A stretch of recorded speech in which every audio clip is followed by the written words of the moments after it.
ओम शांति। आज बाबा की 23 तारीख की मुरली है। बाबा ने कहा, मीठे बच्चे सच्चे सेल्वेशन आर्मी बन सबको इस पाप की दुनिया से पुण्य की दुनिया में ले चलना है। सबके डूबे हुए बेड़े को पार लगाना है। प्रश्न है, कौन सा निश्चय हर एक बच्चे की बुद्धि में नंबरवार बैठता है? तो बाबा कहते, पतित पावन हमारा मोस्ट बिलवेड बाबा हमें स्वर्ग का वर्षा दे रहे हैं। यह निश्चय हर एक की बुद्धि में नंबरवार बैठता है। अगर पूरा निश्चय किसी को हो भी जाए तो माया सामने खड़ी है। बाप को भूल जाते हैं, फेल हो पड़ते हैं। जिन्हें निश्चय बैठ जाता है वह पावन बनने के पुरुषार्थ में लग जाते हैं। बुद्धि में रहता है, अब तो घर जाना है। ओम शांति। मीठे मीठे सीखी लधे बच्चों प्रति गुड मॉर्निंग। बच्चे यह तो जानते हैं कि सतयुग में सदैव good morning, good day, good everything, good night सब गुड ही गुड है। यहाँ तो न गुड मॉर्निंग है न गुड नाइट है, सबसे बुरी है नाइट। तो सबसे अच्छा क्या है? सवेरा, जिसको अमृत वेला कहा जाता है। तुम्हारा हर समय गुड ही गुड है। बच्चे जानते हैं कि इस समय हम योगेश्वर और योगेश्वरियां हैं। ईश्वर जो तुम्हारा बाप है वह आकर राजयोग सिखलाते हैं, अर्थात तुम बच्चों का एक ईश्वर के साथ योग है।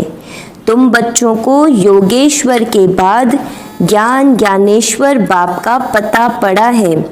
योग लगा, फिर बाप तुमको सारे चक्र की नॉलेज समझाते हैं, जिससे तुम भी ज्ञानेश्वर बनते हो। ईश्वर बाप बच्चों को आकर ज्ञान और योग सिखलाते हैं। कौन सा ईश्वर? निराकार बाप। अब बुद्धि से काम लो। गुरु लोगों की तो बहुत मत है। कोई कहेंगे कृष्ण से योग लगाओ, फिर उनका चित्र भी देंगे। कोई साईं बाबा, कोई महर्षि बाबा, कोई मुसलमान का, कोई फारसी का, सबको बाबा बाबा कहते रहते हैं। कहेंगे सब भगवान ही भगवान है। अब तुम जानते हो मनुष्य भगवान हो नहीं सकता। इन लक्ष्मी नारायण को भी भगवान भगवती नहीं कह सकते। भगवान तो एक निराकार है, वह तुम सब आत्माओं का बाप है। उनको कहा जाता है शिव बाबा। तुम ही जन्म जन्मांतर सत्संग करते आए। कोई न कोई सन्यासी, साधु, पंडित आदि जरूर होंगे। लोग जानते हैं कि यह हमारा गुरु है, हमको कथा सुना रहे हैं। सतयुग में कथाएं आदि होती नहीं। बाप बैठ समझाते हैं। सिर्फ भगवान व ईश्वर कहने से रसना नहीं आती है, वह बाप है। तो बाबा कहने से संबंध स्नेहपूर्ण हो जाता है। तुम जानते हो हम बाबा मम्मा के बच्चे बने हैं, जिससे हमको स्वर्ग के सुख मिलते हैं। ऐसा कोई भी सत्संग नहीं होगा जो समझते हो कि हम इस सत्संग से मनुष्य से देवता व नरकवासी से स्वर्गवासी बनते हैं। अभी तुम्हारा सत्य बाप के साथ संग है और सबका असत्य के साथ संग है। गाया भी जाता है, संग तारे जिस्मानी संग बोरे। बाप कहते हैं आत्म अभिमानी देही अभिमानी बनो। मैं तुम बच्चों आत्माओं को सिखाता हूँ। यह नॉलेज रूहों प्रति सुप्रीम रूह आकर देते हैं। बाकी सब है भक्ति मार्ग, वह कोई ज्ञान मार्ग नहीं है। बाप कहते हैं मैं सब वेदों शास्त्रों को, सृष्टि के आदि मध्य अंत को जानने वाला हूँ। अथॉरिटी मैं हूँ, वह है भक्ति मार्ग की अथॉरिटी। तुम शास्त्र आदि पढ़ते हैं, बहुत शास्त्र आदि पढ़ते हैं तो उनको कहते हैं शास्त्रों की अथॉरिटी। तुमको बाप सच आकर सुनाते हैं। अभी तुम जानते हो सत्य का संग तारे, झूठ का संग डुबोए। अब बाप तुम बच्चों द्वारा भारत को सेल्वेस कर रहे हैं। तुम हो रूहानी सेल्वेशन आर्मी, सेल्वेस करते हैं। बाप कहते हैं कि भारत जो स्वर्ग था वह अब नर्क बना हुआ है, डूबा हुआ है। बाकी कोई ऐसा सागर के नीचे नहीं है। तुम सतो प्रधान से तमो प्रधान बने हो। सतयुग त्रेता है सतो प्रधान। यह बड़ा स्टीमर है, तुम स्टीमर में बैठे हो। यह पाप की नगरी है क्योंकि सब पाप आत्माएं हैं। वास्तव में गुरु एक है, उनको कोई जानते नहीं है।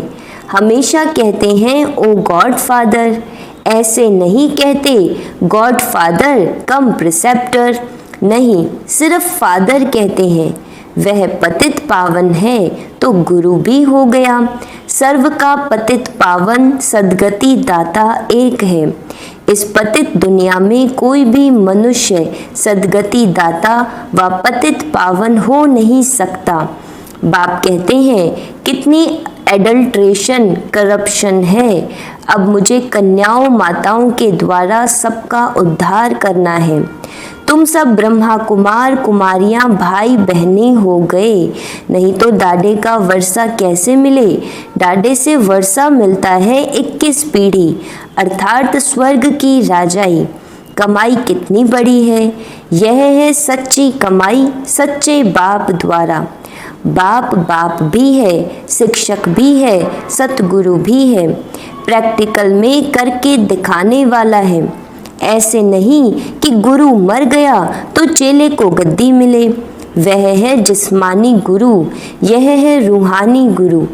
अच्छी रीति इस बात को समझना है, यह बिल्कुल नई बातें हैं। तुम जानते हो हमको कोई मनुष्य नहीं पढ़ाता है, हमको शिव बाबा ज्ञान का सागर पतित पावन इस शरीर द्वारा पढ़ाते हैं। तुम्हारी बुद्धि शिव बाबा तरफ है, उन सत्संगों में मनुष्य तरफ बुद्धि जाएगी। वह सब है भक्ति मार्ग। अब तुम गाते हो तुम मात पिता हम बालक तेरे, यह तो एक है ना। परंतु बाबा कहते हैं कि मैं कैसे आकर तुमको अपना बनाऊं। मैं तुम्हारा पिता हूँ तो इनके तन का आधार लेता हूँ। तो यह ब्रह्मा हमारी स्त्री भी है तो बच्चा भी है। इन द्वारा शिव बाबा बच्चों को एडॉप्ट करते हैं तो यह बड़ी मम्मा हो गई, इनकी कोई माँ नहीं है। सरस्वती को जगत अम्बा कहा जाता है। उनको तुम्हारी संभाल करने के लिए मुकर्रर किया। सरस्वती ज्ञान ज्ञानेश्वरी, यह है छोटी मम्मा। यह बड़ी गुह्य बातें हैं। तुम अभी यह गुह्य पढ़ाई पढ़ रहे हो, तुम्हें विद रिस्पेक्ट पास होना है। यह लक्ष्मी नारायण विद रिस्पेक्ट पास हुए हैं। उन्होंको सबसे बड़ी स्कॉलरशिप मिली है, कोई सजा खानी नहीं पड़ी। बाप कहते हैं जितना हो सके याद करो। इसको भारत का प्राचीन योग कहा जाता है। बाप कहते हैं तुमको सभी वेदों शास्त्रों का सार सुनाता हूँ। मैंने तुमको राजयोग सिखाया जिससे तुमने प्रारब्ध पाई, फिर ज्ञान खलास हो गया, फिर परंपरा कैसे चल सकता। वहाँ कोई शास्त्र आदि होते नहीं और धर्म वाले इस्लामी बौद्धि आदि जो हैं उनका ज्ञान गुम नहीं होता। उनका परंपरा चलता है, सबको मालूम है। परंतु बाप कहते हैं कि मैं तुमको जो ज्ञान सुनाता हूँ वह कोई नहीं जानते। भारत दुखी बन जाता है, उनको आकर सदा सुखी बनाता हूँ। बाप कहते हैं मैं साधारण तन में बैठा हूँ। तुम्हारा बुद्धि योग बाप के साथ रहे। आत्माओं का बाप है परम पिता परमात्मा। सर्व बच्चों का वह बाप है, उनके सब बच्चे ठहरे ना। सब आत्माएं इस समय पतित हैं। बाप कहते हैं मैं प्रैक्टिकल में आया हूँ। विनाश सामने खड़ा है। जानते हो आग लगेगी, सबके शरीर खत्म हो जाएंगे। सब आत्माओं को जाना है वापस घर। ऐसे नहीं कि ब्रह्म में लीन हो जाएंगे व ज्योति में समा जाएंगे। ब्रह्म समाजी फिर ज्योति जगाते हैं, उनको ब्रह्म मंदिर कह देते हैं। वास्तव में है ब्रह्म महतत्व, जहाँ सब आत्माएं रहती हैं। हमारा पहले मंदिर वह है, पवित्र आत्माएं वहाँ रहती हैं। यह बातें कोई मनुष्य नहीं समझते हैं। ज्ञान का सागर बाप बैठ तुम बच्चों को समझाते हैं कि अब हो तुम ज्ञान ज्ञानेश्वर, फिर बनते हो राज राजेश्वर। तुम्हारी बुद्धि में है कि पतित पावन मोस्ट बिलवेड बाबा आकर हमको स्वर्ग का वर्षा दे रहे हैं। कईयों की बुद्धि में यह भी बैठता नहीं है। इतने बैठे हैं, इनमें कोई 100% निश्चय बुद्धि नहीं है। कोई 80% है, कोई 50% है, कोई वह भी नहीं। वह तो बिल्कुल फेल्यूर है। नंबर वार जरूर है। बहुत हैं जिनको निश्चय नहीं है। कोशिश करते हैं कि निश्चय हो जाए। अगर निश्चय हो भी जाए परंतु माया कड़ी है, बाबा को भूल जाते हैं। यह ब्रह्मा खुद कहते हैं कि मैं पूरा भगत था, 63 जन्म भक्ति की है तत्त्वम। तुमने भी 63 जन्म भक्ति की है, 21 जन्म सुख पाया, फिर भगत बने हो। भक्ति के बाद है वैराग्य। सन्यासी लोग भी यह अक्षर सब कहते हैं कि ज्ञान भक्ति और वैराग्य। उन्हों को वैराग्य आता है घर बार से, उसको हद का वैराग्य कहा जाता है, और तुम्हारा है बेहद का वैराग्य। सन्यासी घर बार छोड़ जंगल में चले जाते थे। अब तो कोई जंगल में है ही नहीं, सब कुटियाएं खाली पड़ी हैं, क्योंकि पहले सतो प्रधान थे, अब वह तमो प्रधान हो गए हैं। अब उनमें कोई ताकत नहीं है। लक्ष्मी नारायण की राजधानी में जो ताकत थी वह पुनर्जन्म लेते लेते अब देखो वे कहाँ आकर पहुँचे हैं। कुछ भी ताकत नहीं है। यहाँ की गवर्नमेंट भी कहती है कि हम धर्म को नहीं मानते। धर्म में ही बहुत नुकसान है। लड़ते झगड़ते कॉन्फ्रेंस करते रहते कि सभी धर्म वाले एक मत हो जाएं, लेकिन पूछो एक कैसे हो सकेंगे। अभी तो सब वापस जाने वाले हैं। बाबा आया है, यह दुनिया अब कब्रिस्तान बननी है, बाकी यह तो वैरायटी झाड़ है। सो एक कैसे होगा, कुछ भी समझते नहीं। भारत में एक धर्म था, उनको कहा जाता है अद्वैत मत वाले देवताएं। द्वैत माना दैत्य।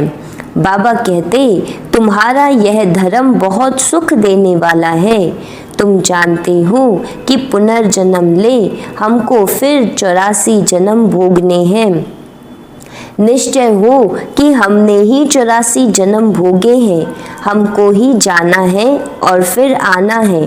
भारतवासियों को ही समझाते हैं कि तुमने 84 जन्म पूरे किए हैं। अब तुम्हारा यह बहुत जन्मों के अंत का जन्म है। सिर्फ एक को नहीं कहते, पांडव सेना को समझाते हैं कि तुम पंडे हो, तुम रूहानी यात्रा सिखलाते हो, इसलिए पांडव सेना कहा जाता है। राज्य अब न कौरवों का न पांडवों का है, वह भी प्रजा तुम भी प्रजा हो।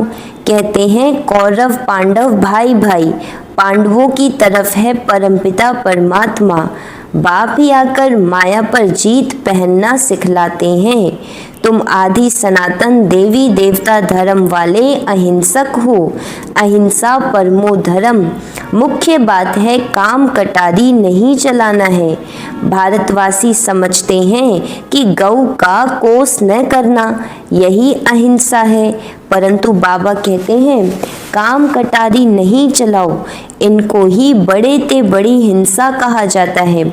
सतयुग में न काम कटारी न लड़ाई झगड़ा चलता है, यहाँ तो दोनों है। काम कटारी ही आदि मध्य अंत दुख देती है। तुम सीढ़ी उतरते हो, 84 जन्म तुम भारतवासियों ने लिए हैं। इन लक्ष्मी नारायण का राज्य था, फिर पुनर्जन्म लेते हो। एक एक जन्म एक एक पौड़ी है, यहाँ से तुम एकदम जंप मारते हो ऊपर। 84 पौड़ियाँ उतरने में तुमको 5000 वर्ष लगते हैं और यहाँ से फिर तुम सेकंड में चले जाते हो। सेकंड में जीवन मुक्ति कौन देता है? बाप। अब सब एकदम पट में पड़े हैं।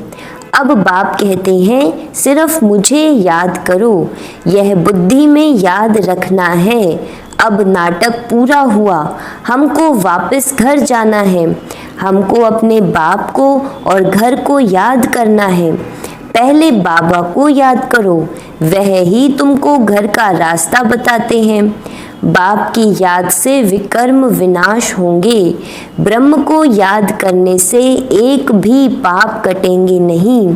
पतित पावन परमात्मा ही है, वह कैसे पावन बनते हैं यह दुनिया में कोई समझ नहीं सकते।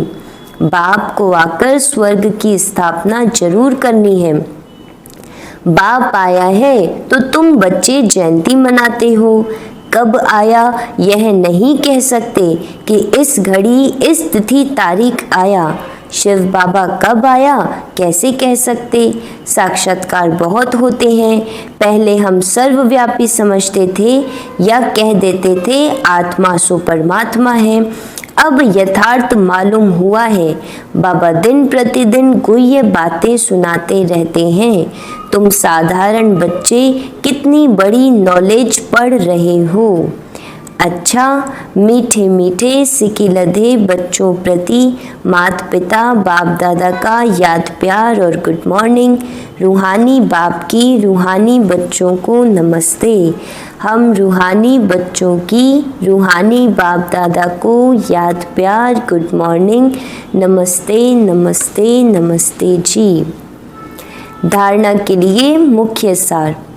विद रिस्पेक्ट पास होने के लिए सजाओं से छूटने का पुरुषार्थ करना है। याद में रहने से ही स्कॉलरशिप लेने के अधिकारी बन सकेंगे। सच्चा सच्चा पांडव बन सबको रूहानी यात्रा करानी है। किसी भी प्रकार की हिंसा नहीं करनी है। वरदान। मास्टर सर्वशक्तिवान की स्मृति द्वारा माया जीत सो जगत जीत विजयी भव। मास्टर सर्वशक्तिमान की स्मृति द्वारा माया जीत सो जगत जीत विजयी भव। जो बच्चे बहुत सोचते हैं कि पता नहीं माया क्यों आ गई, तो माया भी घबराया हुआ देख और वार कर लेती है। इसलिए सोचने के बजाय सदा मास्टर सर्वशक्तिवान की स्मृति में रहो तो विजयी बन जाएंगे। विजयी रतन बनाने के निमित्त ही यह माया के छोटे छोटे रूप हैं। इसलिए स्वयं को माया जीत जगत जीत समझ माया पर विजय प्राप्त करो। कमजोर मत बनो, चैलेंज करने वाले बनो। स्लोगन है, हर आत्मा से शुभ आशीर्वादें प्राप्त करनी है तो बेहद की शुभ भावना और शुभ कामना में स्थित रहो। अच्छा, ओम शांति।